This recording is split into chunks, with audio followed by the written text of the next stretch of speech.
सभई आखिरी कसीदे में अज दहिया जगा लगे करबला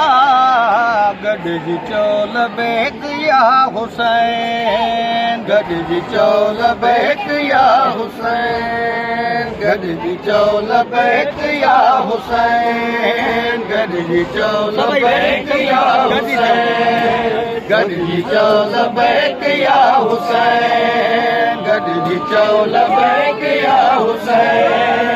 गॾिजी चौल बेक या हुसैन ला इलाह बची वयो क़ुरान ला इलाह बची वयो क़ुरान मिटजी वियो यज़ीद ऐं यज़ीद जो निशान मिटजी वियो यज़ीद ऐं यज़ीद जो निशान ॾिसो मौजज़ा भेण भाव जा गॾिजी चौल बेक या हुसैन चौल बेक या हुसैन मिसरो ॿुधणो आहे या हुसैन बहितरीन शाइर मिसरो चौल बेक या हुसैन सईद जौन हुर हबीब जिंदाबाद सईद जौन हुर हबीब जिंदाबाद है शिमर हुर मलाजियाद मुर्दाबाद शिमर हुर मलाजियाद मुर्दाबाद है फौज हुसैनी अज भी जिंदा या गॾिजी चौल बेक या हुसैन गॾिजी चौल बेक या हुसैन सभई मिली करे चौल बेक या हुसैन गॾिजी चौल बेक या हुसैन मौला जादा बेक या हुसैन सदा मूंसां गॾिजी तव्हां सभई बुलंद कयो हथ बुलंद करे सभई हथ बुलंद कयो मिली करे लबैक या हुसैन हुसैन या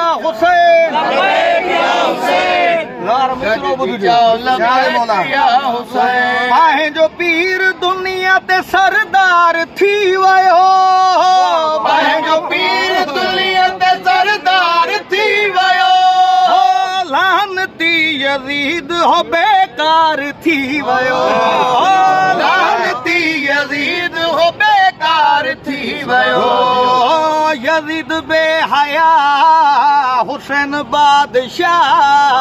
गॾिजी चौल बेक या हुसैन गॾिजी चौल बेक या हुसैन गॾिजी चौल बेक या हुसैन गॾिजी चौल बेक या हुसैन गॾिजी चौल बेक या हुसैन गॾिजी चौल बेक या हुसैन हर गयूर कौम जो इमाम या हुसैन हर गयूर कौम जो इमाम या हुसैन पाण ख़ुदा चवंदो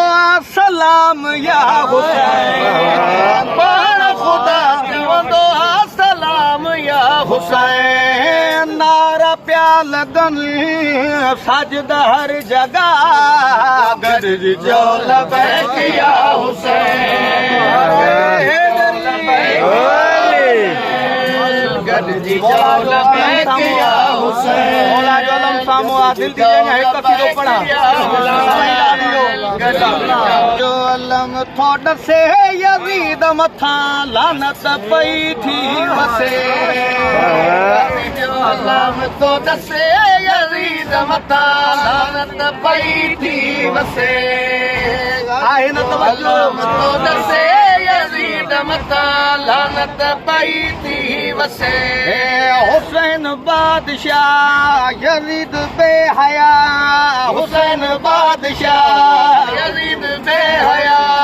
हर ज़बान थी चवे यज़ीद मथां लानत पई थी वसे बिस्मिल्लाह नारे सलवात वरी भी सभई गॾिजी सलवात पढ़ो मौला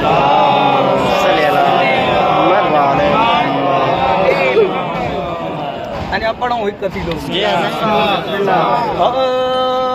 हैदर की विलायत से जो इनकार करेगा उस शख्स पे अल्लाह बेशुमार करेगा, अल्लाह बेशुमार करेगा,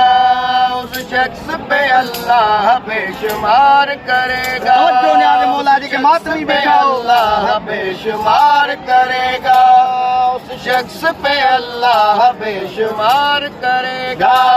उस शख्स पे अल्लाह बेशुमार करेगा। अल्लाह का वादा है जो छोड़े विलायत, अल्लाह का वादा है जो छोड़े विलायत, अल्लाह का वादा है जो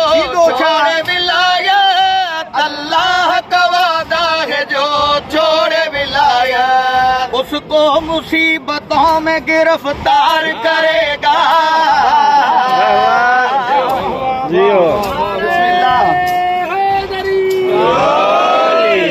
मिसरो तो बड़ा चैलेंज साहब कैमरा जी अख में अख विझी ये रिकॉर्ड तो थे मिसरो न्याज़ मौला पूरी पूरी तवज्जो चैलेंज सा मिसरो तो बड़ा केड़ो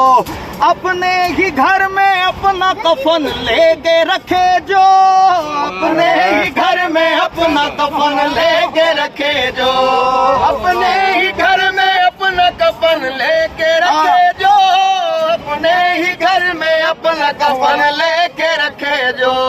ये काम करबला का बस गवार करेगा।